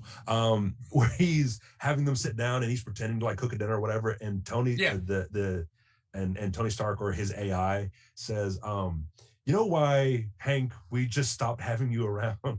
He says, it's because of what you did to Janet. We've never gotten over that. And two things struck me about that. One, it takes some courage to, talk that kind of trash to Ultron while you're in his domain. But two, Tony, your track record ain't clean with women. Did they mean less because you weren't married to them? like oh boy is has just and I realize it was the Ultimates line, but when he does that thing with Black Widow, right? The sex tape, where he records the sex tape without her knowledge and that kind of stuff. But also just the notorious random encounters, and not that that's necessarily a bad thing, but that he's very callously disregarding the feelings of these women and stuff like that. It's like, right, emotional violence is still violence, and so like what you don't have a whole lot of ground to stand here on, Tony, is what I'm saying. Right. The Ultimates takes the ball and runs with it so 616 Marvel is what the Marvel universe proper, and so like Hank slaps Janet, and then the Ultimates does their version of it, which is above and beyond. They do that, but then there's a lot to it. I don't want to describe everything, but it is a prolonged, terrorizing form of violence from Hank to Janet. That is it meant to make the 616 look tame and us to forget the 616 version of it by making this one so psychotic? I don't know. But Mark Miller, I believe on multiple occasions, essentially says that the Ultimates is satire. And the Ultimates is like a modernized form of the Marvel Universe, specifically the Avengers, where it's satirical and a parody almost. Like they take masculinization and hypermasculinization to the utmost when it comes to those characters. Characters that should be beloved, like Steve Rogers in the 616, where he has compassion and he sees beyond his own time that he was born in. In the Ultimates, he's jingoistic. He runs for president at some point. Borderline racist. Which one? Ultimates, Steve. Oh yeah, I think later for a while. Yeah, something like that. Yeah. But in the beginning run of Mark Miller's Ultimates, like it's classic, like Batman, or not Batman, Captain America being like, you think this A stands for France? Like, he's like, why should I surrender? You think this A stands for France? And so like, there's this constant thing of like old fashioned values and whatever. I could get into it, but the Ultimates kind of takes that ball and then declares they're playing another sport, One could say they're taking the ball from soccer and they're playing American football, I guess, if you want to use that metaphor in a way. But yes, Hank Pym. Sorry, did I derail the Hank Pym conversation? No, I was just going to say that. So like there's that, but there's also, so what goes hand in hand. Okay, so if we understand that toxic masculinity is the idea of trying to dominate and control, right? That is sort of the cornerstone of it, that it manifests in a variety of different ways. We saw that with the What If episode recently, right? With Doctor Strange, where he tries to like rewrite time, and not to say he didn't have a noble cause behind it, but he he is warned time and time again by Wong, by the Ancient One, don't do this, there's going to be problems, and he's like, don't care, I am who I am. Doctor Strange is going Doctor Strange, and I don't care. So he always does that. That's like off. He always does that. Yeah, no. And so that leads to the annihilation of the universe, or his universe for that matter. So, right. Yeah. Right. One can tie that into the Greek idea of hubris and, the tragedy of that. Alexis, did you have any thoughts about? Well, I was going to say, going back to Secret Empire is just, I feel like we could spend all day really analyzing what Secret Empire did with masculinity. But like one of the interesting things there is that Hydra Cap kills Natasha, right? Which then leads to other male characters feeling that they have to, find and rescue Natasha. But I think the other interesting thing there, right, is that in so many ways that starts because of Kobik. And in Thunderbolts, it's really portrayed that like Kobik, does what she does, and like that Bucky doesn't see it because he is attached to Kobik, right? Which is this other example of like, well, men can't have attachments because then negative things happen, right? Right. What's interesting is, and on that note of when Hydra Cap kills Natasha, and I had such mixed feelings about that because it's drawn so well, but it's so and all after she just whooped up on the Punisher, like she just lays Frank Castle out, which that's another good point about how toxic masculine characters, or characters that exhibit toxic masculinity, will ally themselves with dominant power structures even when they know intellectually they're wrong. The Punisher sides with Nazis because they'll bring back his family, which again goes back to this idea of emotional attachments will make you weak and will make you do bad things. Not that he was a saint before, but say what you will about Frank Castle, he wasn't a Nazi. But that then leads to this interesting moment with Miles Morales, because as alluded to in Civil War II, that he's going to kill Captain America, right? And then in that same arc, in that lead up to it, there's this great moment where he's talking to his friends and he says, I feel like I have to hold everything back, that if I just did not hold back, I could solve so many of these problems, but I'm also afraid of becoming a man like how my father used to be and how my Uncle Aaron was when he died. And so, because that Uncle Aaron is very different from the Spider-Verse Uncle Aaron, right? The one in the comics was a killer and was trying to kill Miles. And that gets into this larger discussion that happens in Miles Morales' storylines about the idea of blackness tied to criminality and violence, and how he is trying to address his own, what he's concerned about, like the criminal influence in his family, and break away from all that kind of stuff. And so then flash forward to Secret Empire, and he walks away, right? Someone, who was the Wasp that spoke to him in that? Hope. Was it Hope? Was it Hope? Yeah. Because they would have been on the same team at that point. Hope and Miles would have been champions together. I think so. And this was the version that was raised in the Red Room. Yeah. And so, she's like, hey, look, you don't need to, what if you don't kill Captain America? And then, he's like, you know what? I'm not that kind of man. This is not who I need to be. And so I thought that that was a great meaningful moment for addressing a lot of the tropes that have historically existed within comic books about the hyper-aggression, hyper-violence of men of color, and sort of getting away from that. I just wish they didn't have to fridge a woman to do it. But fridging is such a huge... who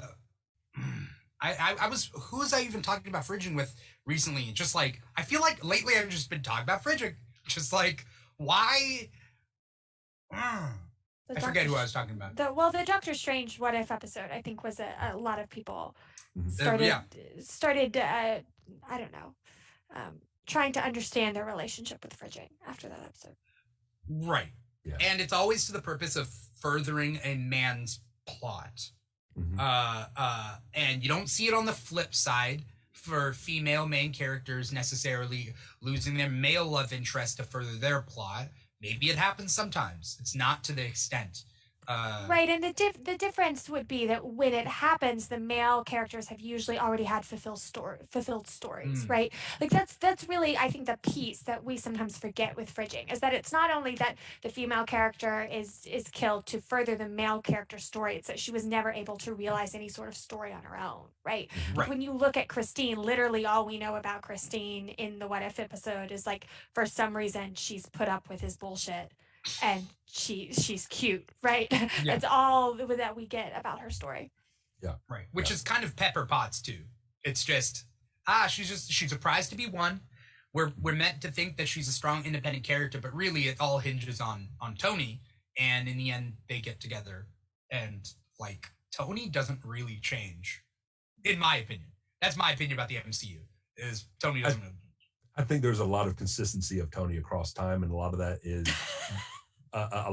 is selfishness up until the very last minute. But yeah. Even I would like to say that even a sacrifice to save the universe is a selfish move, and it fits within his idea of he's super smart. Could he have figured out another way? I think so, but in the end, selfish. Like his. I'm not saying he wanted to die, but that dying was a noble sacrifice that fits within his context in his mind of what it, of his selfishness. You think in his last moments, he was just like, I am so great. Yes, exactly. I am the savior. Well, I mean, he literally said, I am Iron Man. Yeah. He literally, he literally ends it with, I am Iron Man. That's literally saying, I am great, right? Like, I am a god. You can almost feel the copyright C above that. Yes, exactly. Yeah. Ding. Yeah. Right. Well, so on the note of fridging, something that comes to mind is because the show does it so very much, was the Netflix Punisher series. Because I love that show. But honestly, it is hard watching Frank Castle's wife Maria die almost every episode. Right? It's the same sequence that plays out, that kind of thing. But it also leads into this idea of abject masculinity, and which is a component of toxic masculinity. Now, if you're not familiar, because I'd only just learned about it relatively recently, to being abjectly masculine means that you are disposable, but it also means you have an increased and enhanced authority, so that you are simultaneously at the top of the heap in terms of you have the moral authority to murder anybody. Right. At the same time, you have to treat yourself as though you are inherently disposable and worth nothing. So you are both the oppressor and the oppressed at the same time, in this weird sort of occupying the space. Another way of thinking about it is like in the military, right? Commanding officers who started off as enlisted men then go send, once they ascend a certain rank, then go send enlisted men to go die, that kind of thing. And it's only in the case of these fictional characters, or even in reality when it comes to like soldiers, we hold them up in high regard, but we also don't help them because we are still not treating them as though they're not disposable. And it's the same thing with Castle, who is a veteran as well. But whenever a woman dies, whenever a woman is fridged in particular, but we could say, even if she had a good arc and still ends in death, these men then, because again, emotional attachment is a weakness, become abjectly masculine often because they no longer value their own lives. Right. So I would suggest that's the case with like Batman, going back to that earlier example. I don't think Batman values life at all. Certainly not his own life. Right. And he said several times the only reason he doesn't kill is because it's like it would be too easy for him. Right. Which, like, good for you for not murdering people. On the other hand, Bruce, that's not a great outlook. Right. And he clearly doesn't care about himself, which is unfortunate, at least in those grimdark versions, right? Which is unfortunate because he's a dad and he should. Right. Yeah. I mean, that's where I like the Mr. Plow in the comments did bring up like All-Star Batman berating a newly orphaned Robin for puking in the Batmobile. All-Star Batman and Robin was, again, Frank Miller's like alternate universe kind of thing, where in order to train Robin, he locks him into the Batcave and forces Robin to eat rats to survive. Robin has to figure out a way to survive. He eats rats to survive. He doesn't feed them. He doesn't do anything. The toxically masculine Batman is controlling, manipulative, single-minded in his mission for vengeance and justice, doesn't care about people, even the people that he works with. He can't form close relationships. He has no compassion. I'm not a fan of solo Batman. That's technically like solo Batman in most of his incarnations. And like the Bat family is way more interesting to me. It's the Batman that learned to love, the Batman who created a family in which he was born. Well, he had no family growing up, but he creates a family. That's my Batman. Well, and on that note of DC characters, like the Flash, and how many times has he screwed with time because of trying to control a situation that he probably shouldn't have, right? So yeah, it's a I like, Alexis, I like how you put it, that it's not so much that the characters are inherently this, it's that they exhibit those characteristics, because any good character could exhibit this stuff as well, certainly. Right. Something that what was I gonna say? Alexis, when we were talking about like the female representation, fridging and female main characters, male main characters, and how if you flip it, does it work? And I think that ties in with a lot of a representation issue. When you have a lack of representation, every bit of representation creates a statistic, right? Whereas like if you have more, then maybe we can draw more from that. But the fact is there aren't that many female solo characters out there.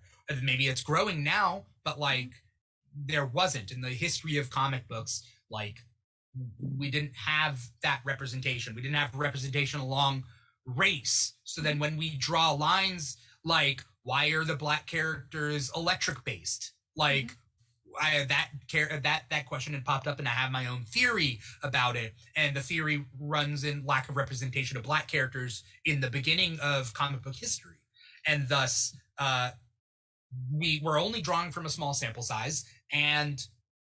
But that's not an excuse. That's more of an example of like, yeah, we're seeing this happen. I'm not sure if I'm making any sense.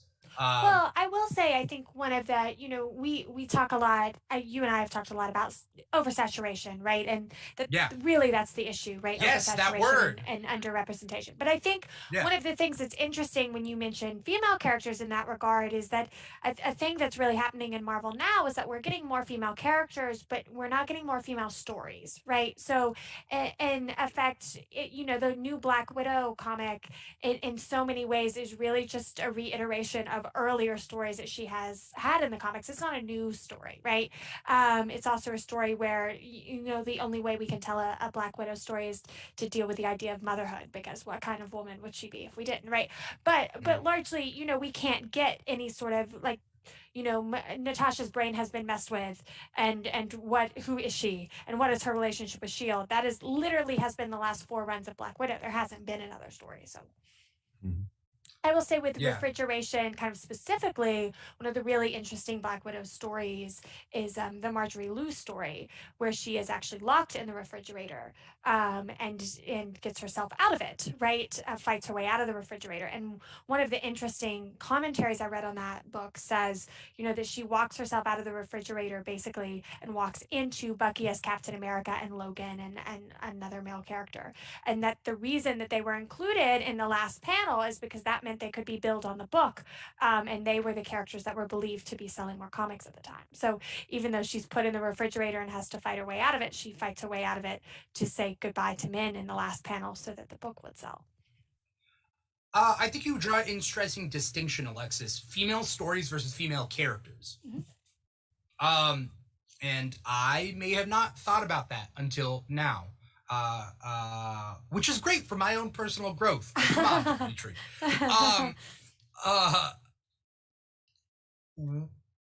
I think in that a great illustration of that is how prominent Black Widow has been in the MCU without actually having a story of her own, right?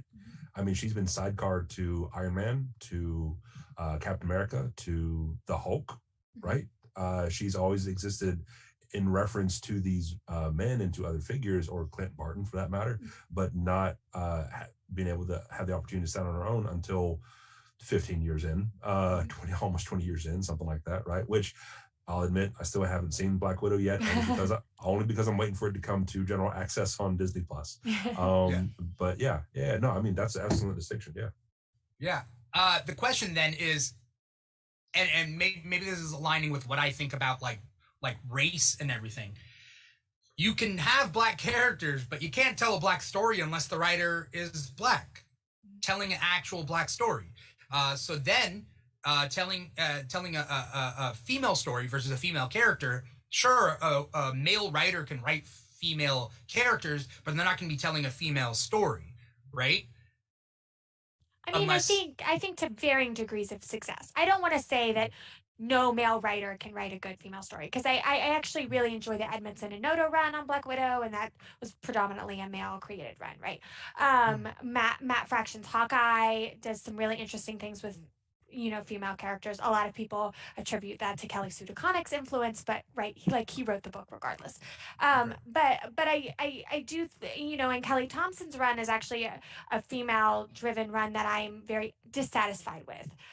So I don't necessarily think it depends on the gender of the writer, but I think it does depend on the writer's ability to decide what stories are worthy of being told, and kind of their own implicit biases about what those stories should be. Okay. Yeah, I think to that point, like on the note of race, so like Saladin Ahmed, what's it, Ahmed Saladin? Who writes Miles Morales right now? Yeah, Ahmed, who writes Miles Morales right now. His run on, he's not Afro-Latino. He's not Afro or Latino, as I understand it. Right. I think I want to say he's from Afghanistan. He's Middle Eastern, from that part of the world, but he writes an excellent Miles Morales, because he is more attuned to those kind of things. So then to Alexis's point, it maybe it's not so much that a person needs to have a particular gender identity, but if they're willing to listen and consult with other people and not have preconceived notions about what that story is supposed to look like based off of what are tropes and that kind of thing. Right. Yeah, I don't think it's a cut and dry situation per se.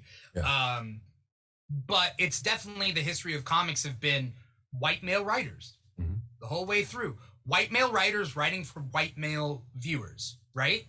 And that brings to mind the idea of the Dark Phoenix saga, right? Chris Claremont. Yeah. Alexis, that was a strong reaction. Sorry. I suspect you have feelings. So that in I haven't seen the Dark Phoenix, the newest one.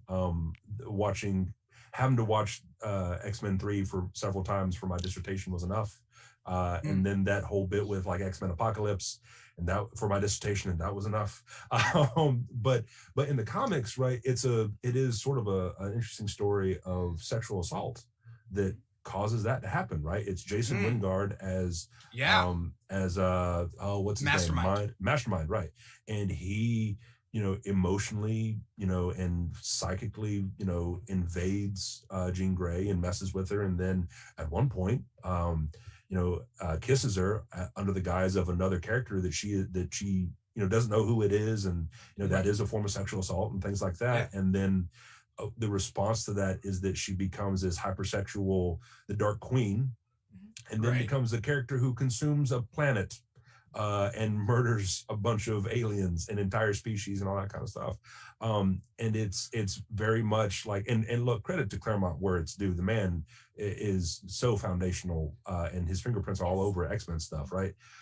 There's a reason that the Dark Phoenix saga has been told at this point twice in major motion pictures. But that is one, I will say, it is kind of weird that the cosmic life force, the cosmic symbol of all life, shows a middle-class white woman from the suburbs as its closest visage on planet Earth. Like there's a literal storm goddess over there who's fed large chunks of sub-Saharan Africa. But the one who went to the prep school, she's the appropriate host. With her, the Phoenix literally says, "You are most like me." It's like, really? Did you also go to a preparatory academy, Phoenix? But the response to that sort of sexual assault and emotional violation, that kind of thing, is very masculine. It's very destroy everything. right? And plays into the trope of women being hysterical and overly emotional, and that the only way that they could possibly respond to it would be to lose their mind and then start slaughtering people, because when you have that kind of power, that's what you do, right? So yeah. Well, and I think and it kind of tracks back to in so many female characters. Like I think of Black Canary and Natasha and at times Jessica Jones, right? They really get their character development because they've been sexually assaulted by men, right? So like really, you know, the female character story is still being propelled forward by men and the reaction to men and their relationship to men. Sexual assault as a plot point tends to pop up a lot. Mr. Plow in the comments was bringing up, actually, no, aggressively relaxing, if they're still there. I know they pop into the chat every so often. Barbara Gordon and the Killing Joke. And basically stating that, like, Barbara is a trained fighter. In a doorway confrontation, she would have taken Joker. I never thought about it that way. I've never thought about that. And then Joker assaults her in multiple different ways. And so it's a plot point. Yeah. And it's a plot point that almost exists for the torment of Jim Gordon. Yes. Right? Right. Like that, because that's the thing. He, like, Joker traumatizes Jim because it's not that the thing in and of it, it's not that the act in and of itself was traumatizing for Barbara Gordon.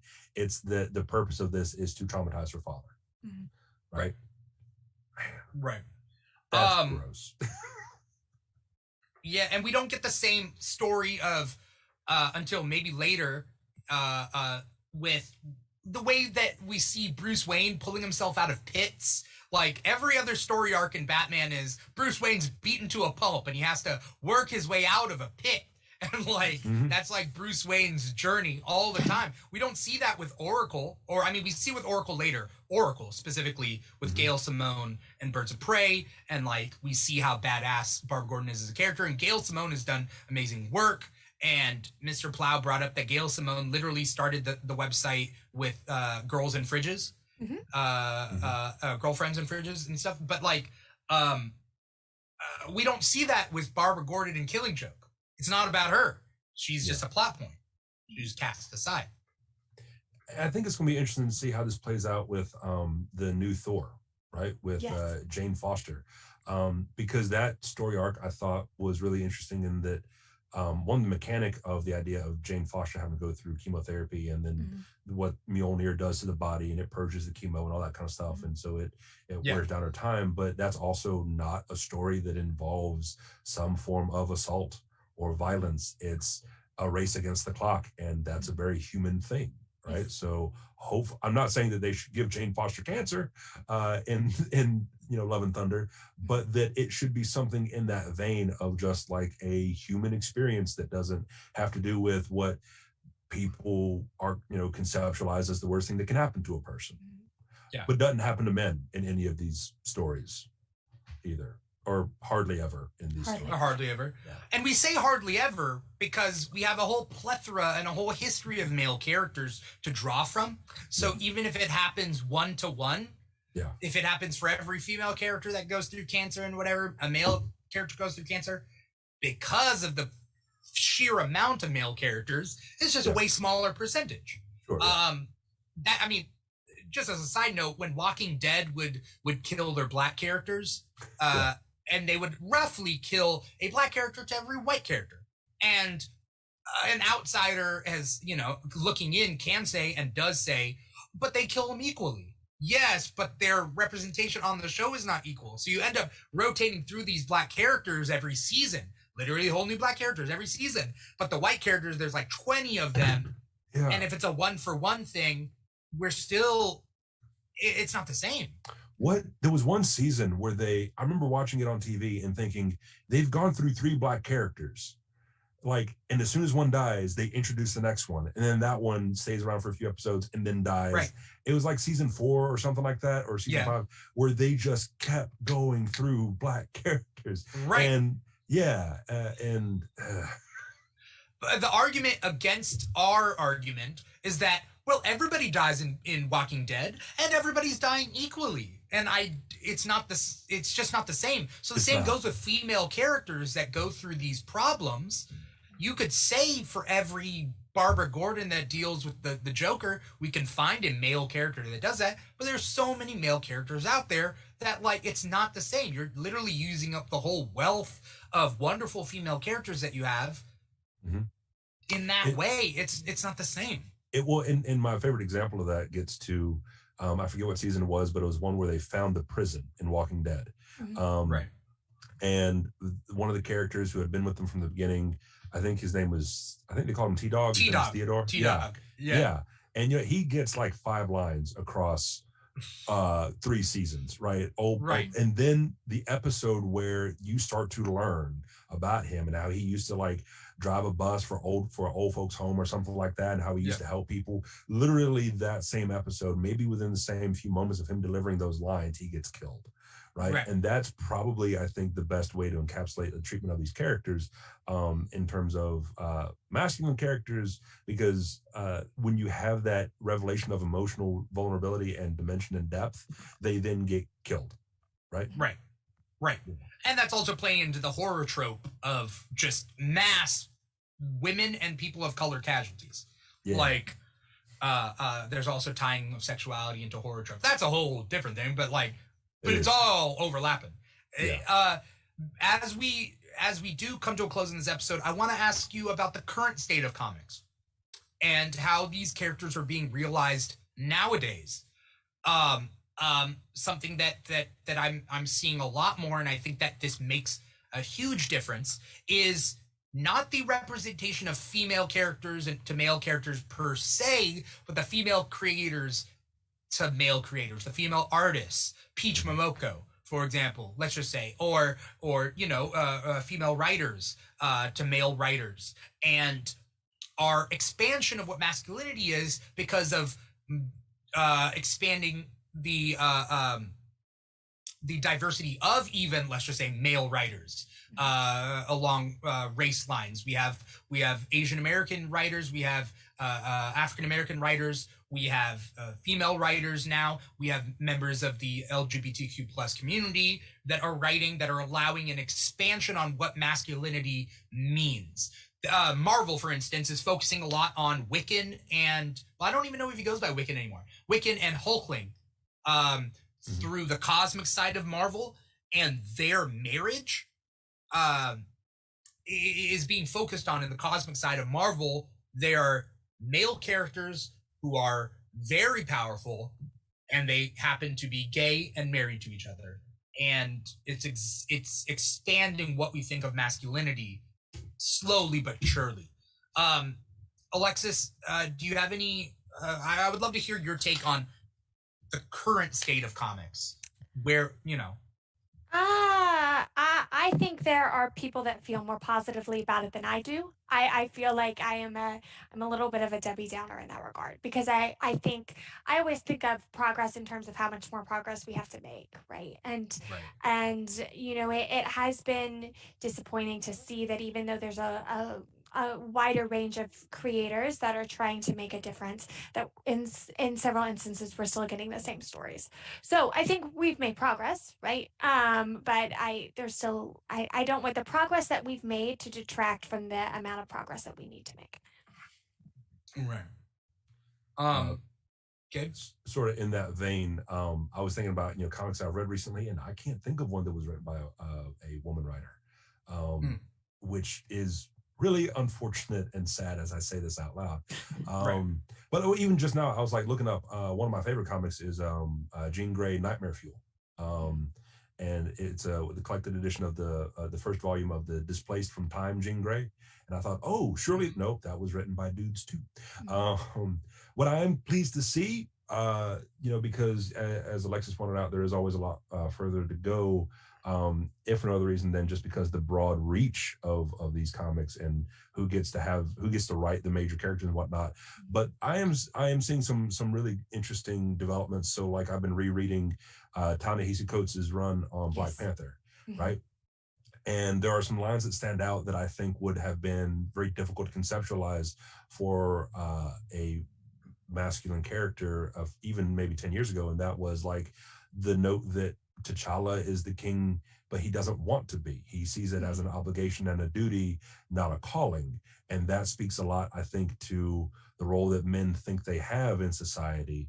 And what is the potential for men to be more, more dimensional, more emotionally healthy if we lay down the burden of what we think is our obligation as opposed to who we would like to be. And that version of T'Challa is also on a journey of empathy and learning to listen and displacing himself as the center of his world and rather valuing the perspectives of others. And so, stuff like that. And there have been attempts at that with characters like Captain America, like when he left behind the shield and became the Nomad for a little while. And whatnot, but I don't think that's the norm, certainly. And I'm optimistic about more trends like that, but it's an optimism couched in the fact that, well, the industry is what it is at this point, and things are getting better, but it's still progress. Is there less of a focus though? And I'm going to bring up a specific point that I had in mind. Is there less of a focus on what we would think of as masculinity in the 90s? Like the 90s action star is way different than the 2021 action star now, right? Even if we think about movies, and we're also thinking about comic books. I've noticed a trend, and it's tough with these trends because, again, percentage-wise, 200% increase, which is going from 1 to 2, right? Like, great, it doubled. That's astronomical, but it's also like, well, we didn't have much. Characters with compassion, male characters with compassion. Compassion being considered a positive trait in male characters, I think, is increasing. It's a small thing. Yeah, I think so. And I think that, a great example of that is like Captain America in Civil War. We can debate the finer points of whether or not he should have backed Bucky, but the fact is he did. And it was from a place of emotion and caring. And also that profound ass whooping he handed Tony Stark was from a place of compassion and caring, because he said the whole time, listen, my man, this is not the fight you want. And then he left him intact. He didn't like maim him horribly or something like that at the end, which, I love Cap, but ain't beyond him in the comics. So I don't know, like, I think there's some of that. And I think there's room to grow some more, hopefully. Yeah. Oh, there's definitely. I'm with you guys. I'm trying to remain optimistic, but at the same time, like, in the years of my life, I've seen a change. But I'm like, can we do this? Can we just like to the point where like, do we burn it down and then rebuild again? I don't know. But like the point being is that like, come on, can we hurry up? Why do we need to ease in? For example, why do we need to ease into an Asian action hero? Like, haven't we been easing in? Why would Shang-Chi need to be like a half step? I don't think it was a half step, but I'm just saying, like, why do people want it to have been a half step instead of a full step? Does it take getting used to that there are Asians and Asian Americans and Asian Canadians that like are out there doing their thing, being romantic leads in their own life? Because I think that that's also a big thing, that it's the idea of race overlapping with romantic leads and the lack of masculinity or the hypermasculinity of certain races being portrayed in media, at least, is a big thing for me. And so I'm like, I don't know.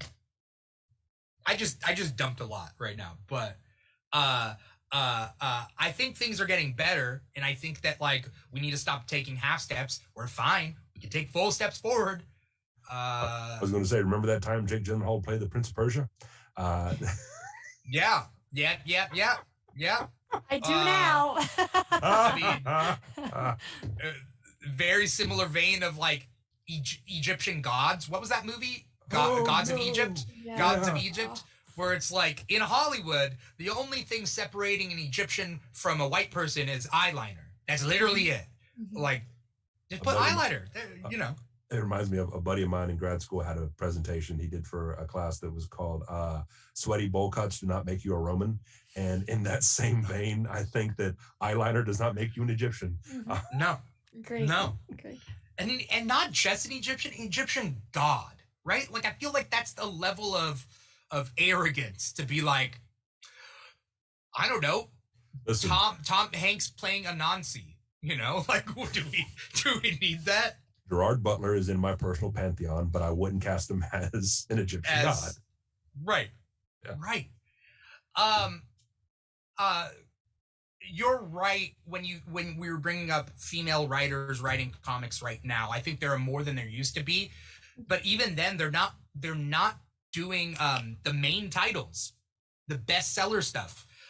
Somebody on a previous episode, I think the Spider-Man episode that we did a couple weeks ago, how many female writers have written Spider-Man?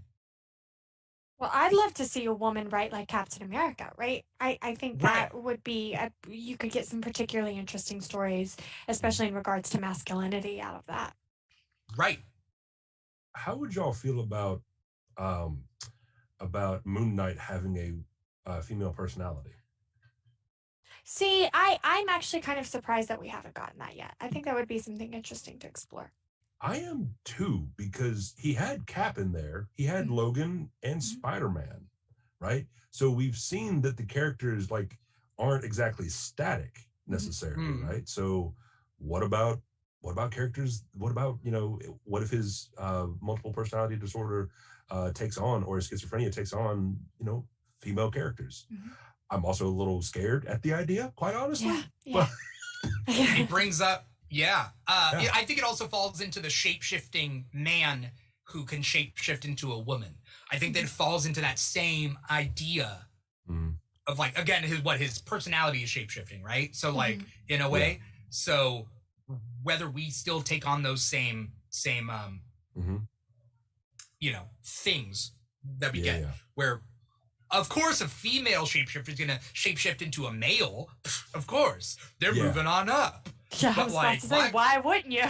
Yeah, but oh god, that reminds me of a great line from the Vaughn run of the series Mystique, where Mystique is talking trash about another mutant who can change bodies, but she can hop between bodies, but only other women.